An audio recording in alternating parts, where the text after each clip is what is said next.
Mamoru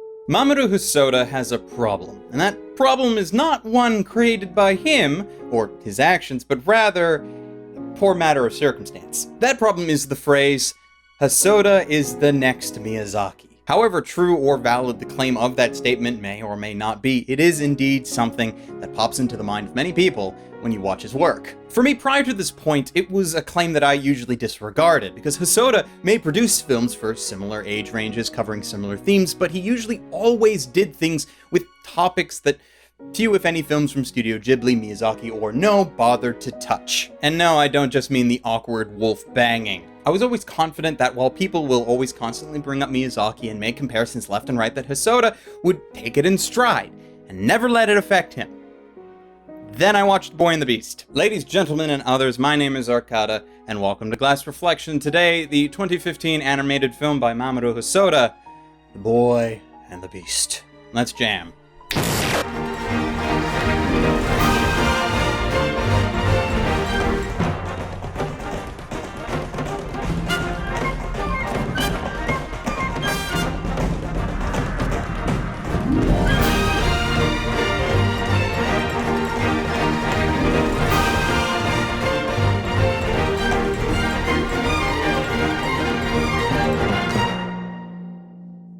I should start off by saying that this film is a good film. It's actually more than that. It is a great film. If you are sitting down looking for a nice and relaxing but fully engaging piece of animated work for your evening to enjoy, this will do you better than most. But I'd like to think that I can hold Hosoda to a higher standard than most other directors. He has proved to me that he can produce some amazing work, and he is a far cry from a one-hit wonder as a director. So I'm not just gonna sit here every time he releases a film and sing its praises simply because he made it. I'm not a doting relative or any such thing. I am simply an admirer who wants to hope and believe that I haven't watched the best Hosoda film yet, and that future films can always improve.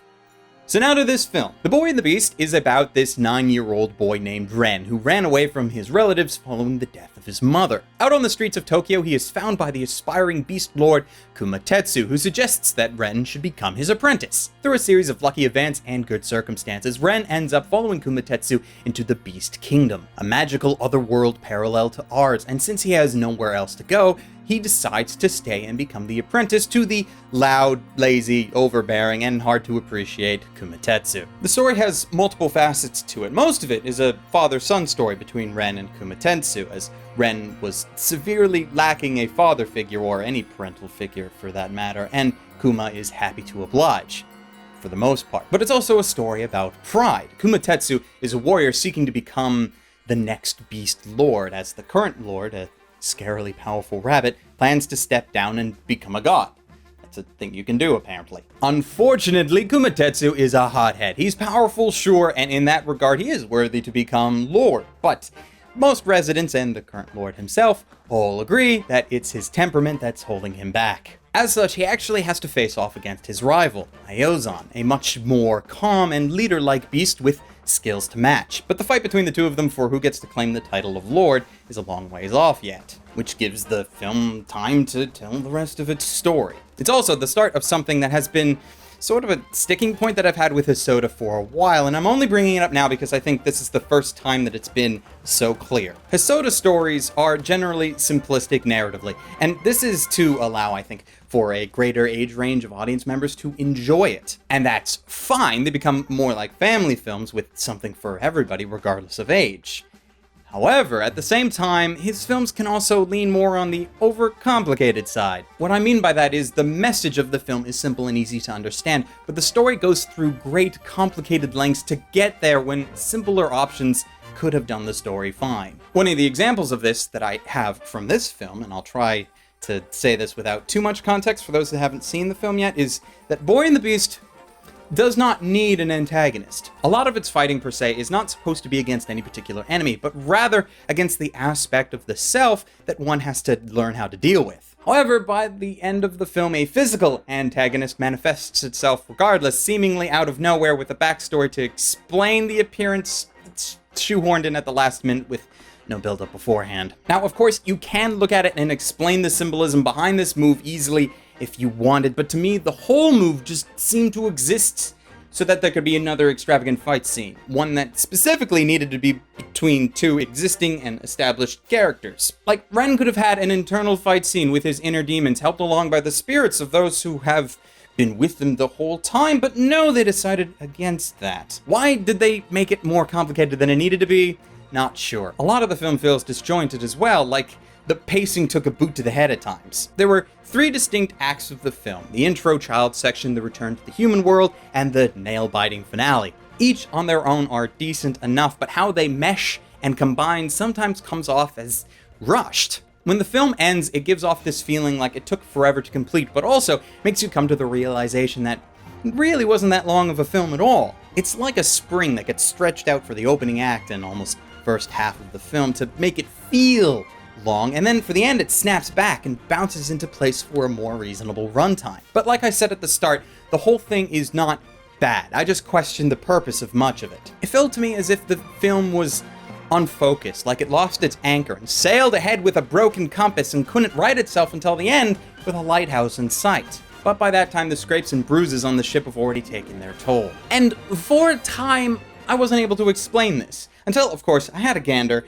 at the staff list. If you examine it like I did, you'll look at who wrote the film, and you'll see that Hosoda's name is listed there proudly.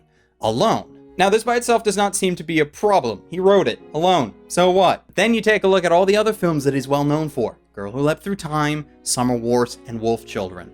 On all of these films, it's not just Hosoda's name that's listed under the screenwriting credit, but in fact his name alongside one other, Satoko Ukadera. Why Ukadera was not involved in the writing of this film is anyone's guess. My digging into the matter found several conflicting reports that I could not confirm because I don't read Japanese. One possible reason was because Hosoda wanted to focus on the father-son aspect of the story and felt that he could do that alone. Another said that he went solo so that the script would be a kind of pure vision of what he had in mind for the film. Either way, it is this reviewer's opinion that something was definitely lacking in this particular story compared to some of his others, and the omission of Ukadera's input could have contributed to that. But it's not all bad. It is still a Hosoda film after all, and it does play to some of his strengths. He has a good habit of spending a decent amount of time on the lead characters, enough to make them more relatable, highlighting the flaws that make them more human, or in this case, more beast-like. And if you let it, the film can touch your heartstrings even if they can't necessarily play them like a fiddle. And this is helped along by, well, how good everything looks. Mostly. This is actually the first film done 100% by Studio Chizu. Chizu's only other film credit being production wolf on Wolf Children, Hosoda's other most recent film, but that was done alongside Studio Madhouse. Madhouse, of course, being the studio that was in charge of all of Hosoda's solo films prior to that. Our War Game, being a continuation of the Digimon franchise, is not one of his solo films, at least I don't consider it as such, and that doesn't count. And it was also produced at Toei. And I do see a kind of continuing pattern with the artwork in his films, though. You can watch The Boy and the Beast and clearly see the similarities in the character designs between it and Wolf Children, sort of like how all Matsumoto characters have that similar look to them. Same with Ghibli characters. The downside to this, I think, is that with this film, the designs tended to be a little bit more on the simplistic side.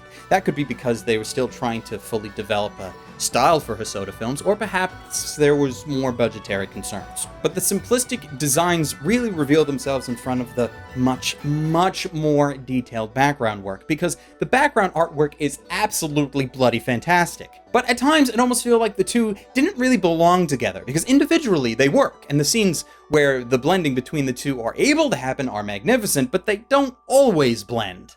I'll also blame the CG for that. I know that I always harp on CG when it appears, and it's not because I hate CG on principle, I just rarely see it utilized well, and mostly see it as a cost-cutting measure at the expense of the detailed beauty and fluidity that 2D animation can provide. Now, for this film, I don't have much to say about the dub, so I'm not going to force that and come off as awkward. It's a completely well-done dub and will satisfy those who require or prefer them. The soundtrack for the film was composed by Masakatsu Takagi, whose only previous work, in anime at least, was the soundtrack for Wolf Children. which honestly is enough credit in my opinion, as the Wolf Children soundtrack is one of those anime soundtracks that I have playing in its entirety on loop, alongside some Joe Hisashi, Michiru Oshima, and Daft Punk's Discovery album. For Boy and the Beast though, while I did feel that there was the same level of passion in the music as in Wolf Children, I didn't really feel like the story actually lent itself to the music at all. The story never really gave the music a place to breathe, and instead had it just keeping up with the animation and sometimes off-kilter pacing. So it's a good soundtrack, but it's more of one that requires the animation of the film for its full enjoyment, instead of one that can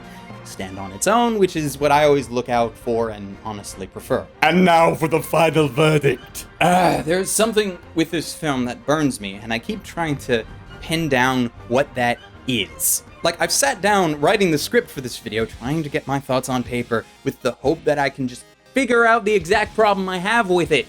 And while I am content that I have come up with quite a few possibilities, I feel like there is still something that I'm missing. Because you see, I like this film, but something about it felt off. Could it be my high expectations? Because, you know, Wolf Children is one of my favorite anime films, so perhaps I'm just disappointed that I was expecting that quality and didn't get it. But if that was the case, then why did I have such a high opinion of Wolf Children when The Girl Who Left Third Time was in a similar place on my favorite anime film ranking when I watched that? I know I was disappointed in Summer Wars, aka our war game with family issues, aka, hey, I love the 1983 film War Games, but could that all have really changed my mindset going into this film?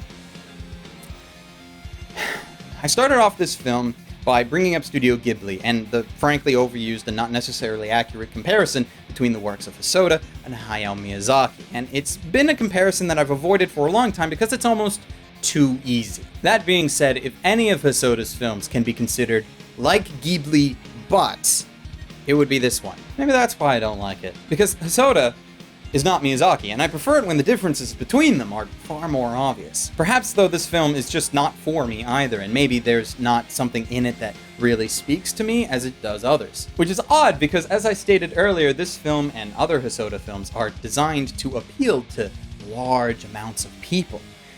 Well, hopefully I'll figure it out one day. But unfortunately, I have to rate this film today, and not then. As such, though it might seem a little harsh, I present Boy and the Beast with a recommendation to stream it rather than buy. It is most definitely worth the watch. At least once, if only that. I only don't recommend buying it because I don't really see much rewatch value in it. That said, at present, actually streaming the film is impossible, because despite being a Funimation property, it hasn't made its way to Netflix or any such other streaming service like other films in their repertoire. So, buying it may be the only way to see it, in which case, by all means, but I just don't feel right bumping up the rating due to poor circumstance. Now, the review copy for this video was lovingly provided by the wonderful folks over at RightStuffAnime.com, a fine purveyor of anime DVDs, Blu-rays, and other such merchandise for you to enjoy. You can pick up The Boy and the Beast from them if you so choose, among many others, because if it's in print, they have it. And now for alternate anime recommendations. You see, a normal person would probably recommend Spirited Away here for the very close similarities between the two films, but I never really liked Spirited Away. Shocking, I know. And recommending any other Hosoda film here would just be lazy work, because anything by the same director should always be considered a recommendation if you already like one of their works.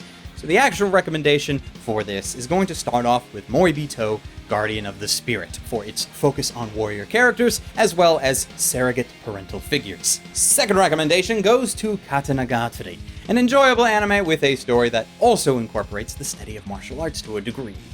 Between those two, you should hopefully find something to your liking. And that's it for me. Please subscribe if you enjoyed the video, follow me on Twitter if you feel so inclined, and hey, if you like what I do here and feel like helping out, go and check out my Patreon page, and if you feel it within your heart, please consider donating. Very special thanks to Ludika Adachi, Calhoun Boy, Victor Ekmark, Nikolai Gray, Joshua Garcia, Mark Robichaud, Halo Millennium, and Grace Anderson for donating already. You guys are all exceedingly awesome, and I thank you. And until next time, ladies, gentlemen, and others, stay frosty.